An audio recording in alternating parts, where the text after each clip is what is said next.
G'day friends, and welcome to what's probably going to be the biggest project of our entire lives. Ever since losing almost everything in the floods, we've dreamed of building a big earth mound to keep us, our neighbours, and even other animals safe if the waters ever came up this high again.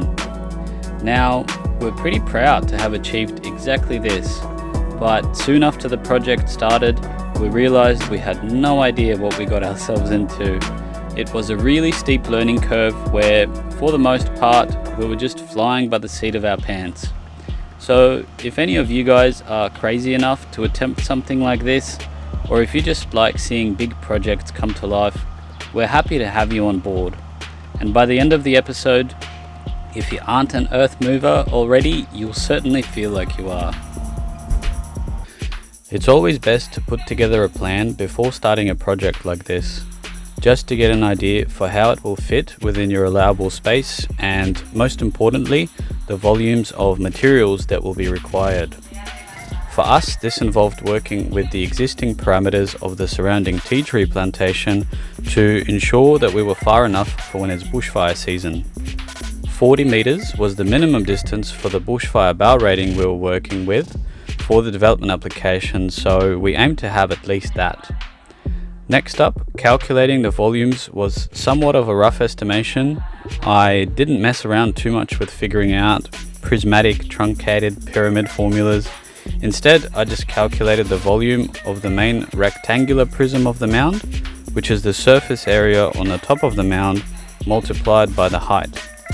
Then I looked at the mound batters as triangular prisms and multiplied the surface area of the triangle cross-section by the circumference of the bottom of the mound. We got a figure of 4,188 cubic meters, and considering this didn't include the ramps to be able to actually drive onto the mound, we rounded this off to 5,000 cubic meters, and spoiler alert, these figures ended up being pretty accurate, so I guess all the maths classes we thought were pointless at school were now finally paying off. The first part of any earth moving project is site prep. So here you can see us doing the final part of that, which is removing the topsoil. This step can sometimes be overlooked when working in a rush, but the reason it's so important is because topsoil has different compaction and permeability properties to clay, sand and gravel. So it's not ideal to be mixing in topsoil with other different layers of fill. But even more importantly, without topsoil, vegetation won't grow. So for this project, the topsoil is a really valuable resource to be used as the final layer of the mound, so we can grow grass and other plants and have their roots stabilize the soil against erosion. And as you guys may have noticed, we ditched the initial technique of scraping the topsoil with the excavator blade, because with this type of machine it ended up being way more efficient to use the bucket instead. And this clip is also a great segue into the next part of site prep, which for us was picking up the sticks. It's something that seemed so simple at first, but we literally spent that day and the entire weekend doing just that. The reason this was so important is so that when the truck arrives, it wouldn't get a punctured radiator or a tire from random pieces of timber sticking up everywhere. It's something that can also be overlooked in a rush, but is very frustrating if it ends up with a damaged machine. We did this part by hand to help reduce the amount of machinery time used, and because we didn't want more huge piles of sticks mixed in with soil laying around. By this point, all the overgrown grass seemed to have just vanished from driving around in the excavator all day. The ground became so dry that everything we wore was just filthy and mucky, but at the same time the weather forecast had rain on the radar, so the next step was sealing the piles of soil. This is also called capping them off, and it basically compacts the top layer so that water runs off the piles as opposed to through them, leaving them dry on the inside, ready to be used when needed. Otherwise, the material can remain wet for weeks after it rains. And sure enough, good old Bureau of Meteorology was right. Just as we finished up, the rains came and we had a downpour of about 50 millimeters, and as a result, all of that dust basically turned into liquid and we had a whole new problem to deal with. So by this point, we realized that in earthworks, you'll mostly only ever have soil that's too dry or too wet. There really doesn't seem to be much of a happy medium. And now, thanks to the rain, the site prep stage needed to include draining all of the water and removing the top layer of slop so that the area could actually dry in time for us to bring the truck in so we could finally start carting that sweet, sweet dirt. The last step of site prep for us was what is called boxing out the puddles. It's the same concept as what you saw with the topsoil scraping, but this time around everything was liquid, so it was a matter of boxing out the wet material and moving it elsewhere so that the ground underneath it can dry quicker. Step 2 is trickier to explain than step 1 because it's a repetition of 4 processes that happened for the entire duration of the mound build. On a basic level, we were digging a dam to have the material to build this mound with. It was lucky that we had the option to do so because bringing material in from a quarry would have cost hundreds of thousands of dollars and would have simply been not realistic. And so in this shot, you can see the truck being loaded from the stockpiles of clay that we got from the dam, and this truck was our means for getting the dirt from the dam site to the mound site. And with each trip, we moved up to 10 cubic meters of material. And so here you might be thinking, all right, 5,000 cubic meters is what we need, so that's 500 truckloads. Holy crap. And even though that's already a crazy number, it still needs to go even higher. This is because dirt is compacted before you dig it, but once you start digging it, it gets fluffed up in the process, and while you're transporting it in the truck, its volume is between 1.3 and 1.5 times larger than when it's compacted. So in your estimates, once you get your 500 number, multiply it by 1.5 just to be safe. And also just to account for the fact that the truck isn't going to be completely full every time. It's always better to overestimate than underestimate with these things. And so at the end of the build, I'll share a quick summary of all of the important data we collected, including how many truckloads it took in the end to build the entire thing, an average of how many loads we did per hour, and also the hours that each machine was required to make it all happen. Another earth-moving term we became really familiar with is the word lift. A lift is basically a layer of the mound, because the entire thing needs to be done in layers of about 400 millimeters to ensure that each layer is compacted enough. And currently we've just started here on lift 1, and this is how each lift was spread. By using the front blade of the excavator, it made light work of all of the piles. And after about 3 days work and 101 loads, lift number 1 was ready to be rolled. For this part, you guys have the opportunity to sit in a driver's seat of this compact roller and have a turn of compacting this mound. Driving a compact roller takes some practice because it is an articulated vehicle, so the steering works different to what you'd be used to in a normal car. But in terms of accelerating and reversing, that part's pretty simple because all you do is move a lever back and forth for that, and there is just one button to turn the revs up or down, and just one more button to turn the vibration on or off.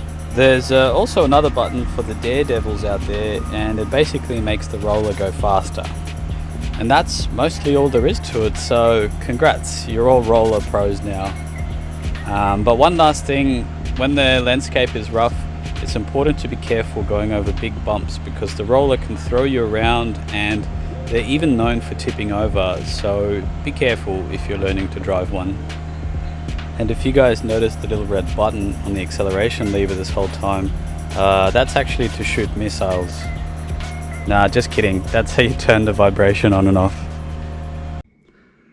Alright, so here's a quick progress shot. As you can see, it's vast, it's mighty, but it's only about 400 millimeters high. So we'll be at it for the next couple of weeks and we're going to see it grow. Hard to imagine that it's going to go from being 400 millimeters high to 3 meters high. I still can't fully believe that we're building this, but I'm sure we'll get there in the end. And taking a quick look at how the surface is. After some of the bad luck we've had, this is really good clay. It feels rock solid after going over it with the roller a few times. And the surface is turning out really, really good. Alright, so that wraps up day 3 of this mound build. And today we had Brian, one of our neighbours, visit us, who's been driving a grader for about 30 years. So Brian has seen a lot of clay in his days, and he shared some wisdom that I'll share with you guys too. So the thing that's really important about building mounds is getting the right level of moisture in the material. And so there's a cool test that Brian shared today, which if we take a clump of clay, not from the top of the pile because this is where the sun's dried it, but even so, we can make a good old turd out of it. And if you can make a clump or something that looks like a turd, your clay is good to go. So we can take another sample here. Another test that he mentioned is the thumb test. If you can push your thumb into this, it's good to go. So if we grab that, good old sausage, our clay is good to go. Because of course, compaction is important in terms of building structures and the stability of the mound, and that's exactly what we want here. We want the mound to be nice and compacted, because later on we're going to be building a shed on it, and the last thing we want is for the compaction to be uneven and for the concrete slab to crack. So the thing about using clay or whichever kind of material you're using to build a mound is when it's got a sufficient level of moisture in it, the particles are able to be compacted better. And even when the material dries out, the particles remain compacted.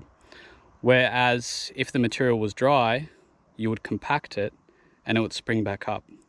And then if you keep building on top of those layers of dry material, we're building a 3-meter tall mound.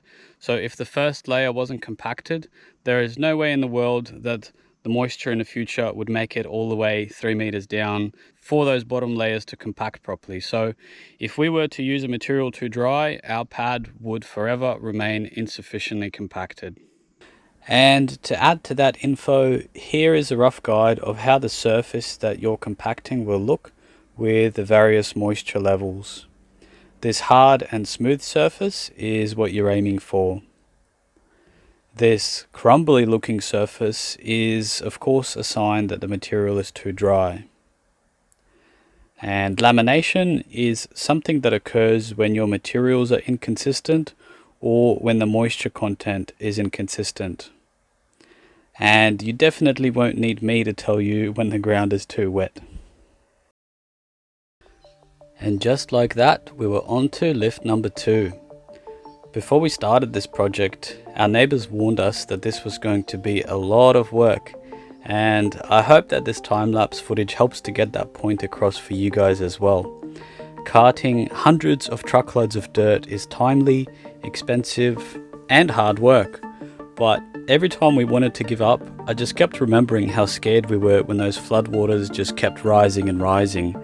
And so that desire to create a safe space for us all is what kept me powering through. And 100 truckloads later, we were ready to spread and compact lift number 2. Initially, we thought that with each lift, we'd need less dirt because the top of the mound is smaller than the bottom.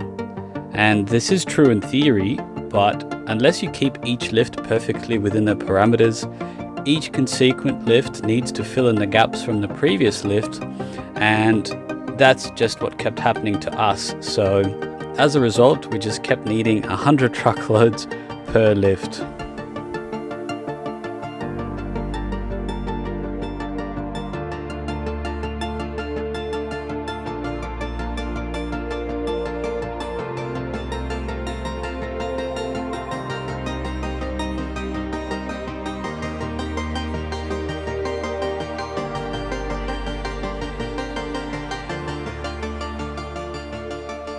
When we were up to lift number 4, we realized that we were creating something really magnificent, and to add to that, seeing that we were well over halfway with this mound build, it created a feeling of relief and inspiration to take this thing through to the end. But the challenge at this point was that, as I mentioned earlier about dirt being either too wet or too dry, we were now at the stage where the piles needed more moisture. So we got ourselves a firefighting pump and a couple 100 meters of poly pipe and got to work, wetting the piles at night after a big day's work. As you guys can imagine, wetting 100 piles of dirt is no easy task, and of course we could have set up a sprinkler as well, but we got the wrong size of poly pipe, so the pressure wasn't really enough to do that. So it was a big lesson to not use 1-inch poly pipe for such long distances. And overall, working with irrigation plumbing was also new to us, so when we succeeded at bringing the water to our mound, which was 200 meters away from the nearest pond, it was a pretty special moment. Woohoo! With the mound build nearing its end, it's about time that you guys had a go in the tipper truck with another quick driving lesson. So first of all, if you can have a go in a dodgy, half-broken truck with manual transmission like this one, it will prepare you for literally any trucking situation that you're going to be faced with. Alright, so we've got a bit of play in the wheel here. Some of the gauges don't work, but it's all good. This thing is a bit broken. That thing is a bit broken, but you can see there's some LED lights under it. It's all good, it still works.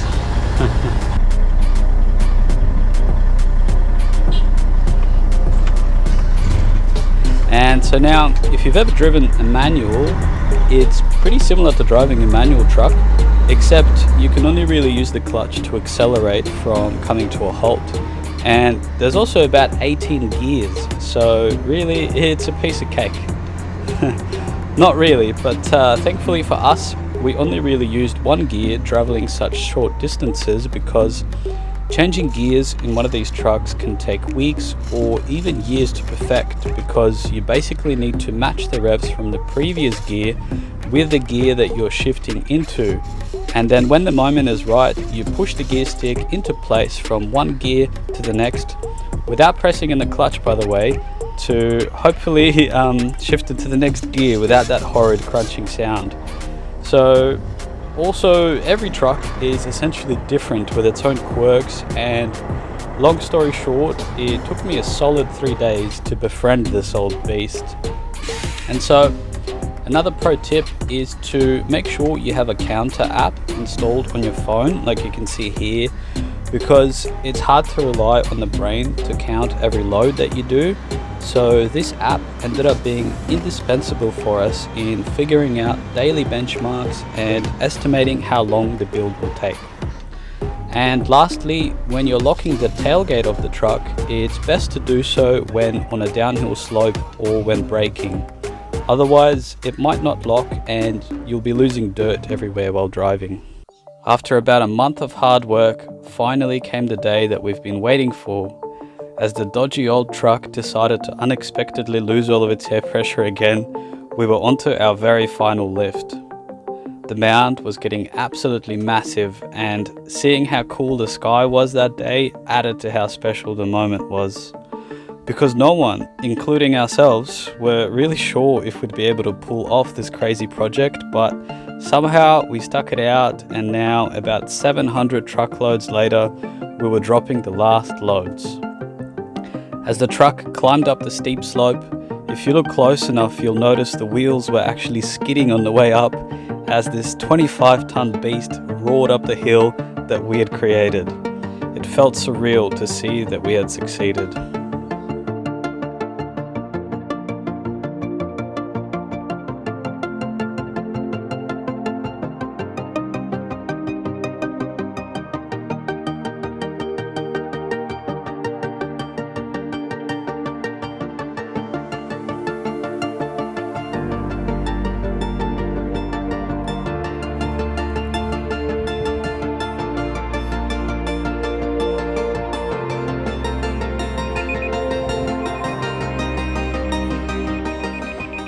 And finally, when the moment of truth came of checking the final heights of the mound, we not only reached the almost 3 meter tall flood height, but we actually exceeded it.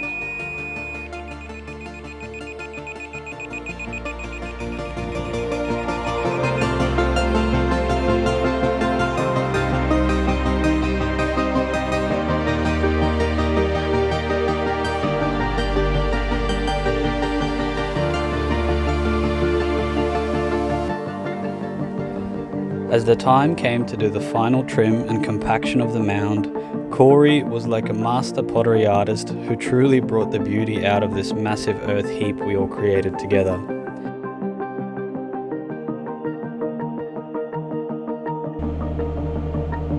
And by this stage, it felt like I was driving onto Uluru.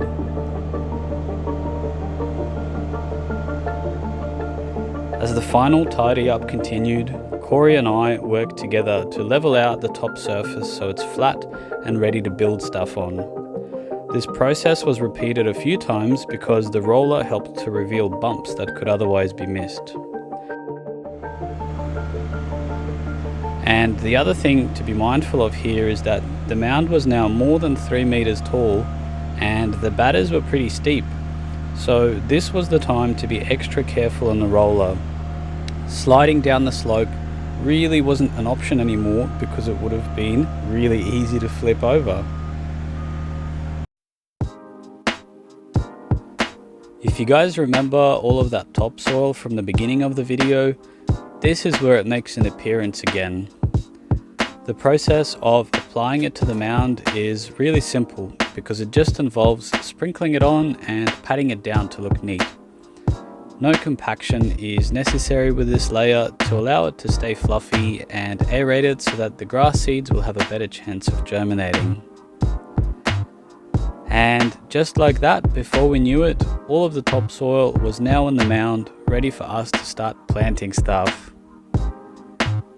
The very last stage of this mound build was bringing in gravel road base to spread along the ramps to shape the driveways so that we're able to still drive on the mound after it rains. This scene is definitely one of the most breathtaking ones that we took because that truck and dog trailer looked like small toys in comparison to the mound, and I was also pretty relieved to find out that they were actually able to make it all the way onto the mound while fully loaded. Wow. Next up, our neighbour Brian got the grader going and shaped up the driveways real nice. We will have an in-depth episode coming soon about how the driveways were repaired and shaped, along with how we planted grass seeds and the progress of bringing back the greenery to this Uluru looking clay mountain.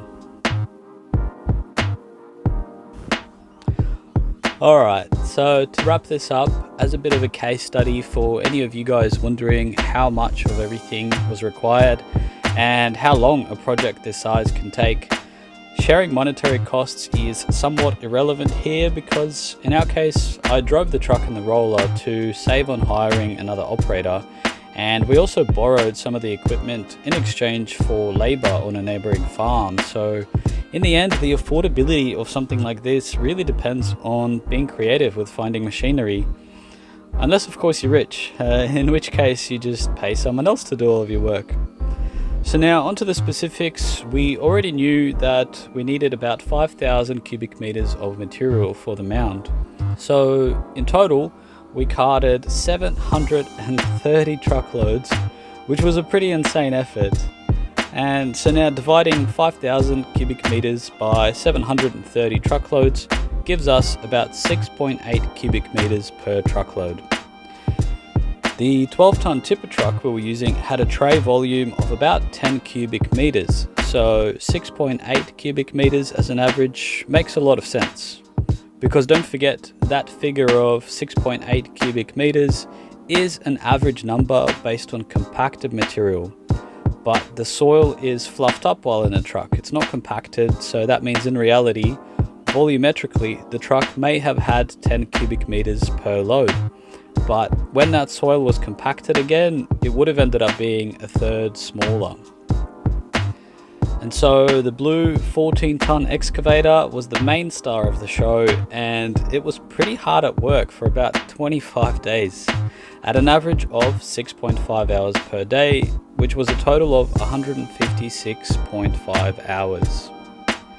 The compact roller is also something this mound really wouldn't have been complete without, but it did spend a lot of time on the sidelines watching all the action, so in the end it was only really used for about 23 hours for the entire mound build. And of course, not forgetting the dodgy old truck that somehow hammered out the 730 loads of dirt on just a couple of tanks of fuel. That beauty was used for 18 days and we hired it on a daily basis. Last piece of info I'll share with you guys is how many truckloads we did per hour and per day. So when we had a good flow going, we did about 8 to 10 loads per hour, but the average per day was about 40 loads because time was also needed to spread and compact the material for every lift. Something else that did end up being a game changer was when we stopped stockpiling dirt from the dam and just started loading the truck up from the dam directly. That was a bit of a make or break kind of win that got us back on track when we were really falling behind schedule and running out of money. Thank you for joining us on this crazy journey, and we'll see you all in the next episode about how the dam was dug to provide all of the dirt for this project.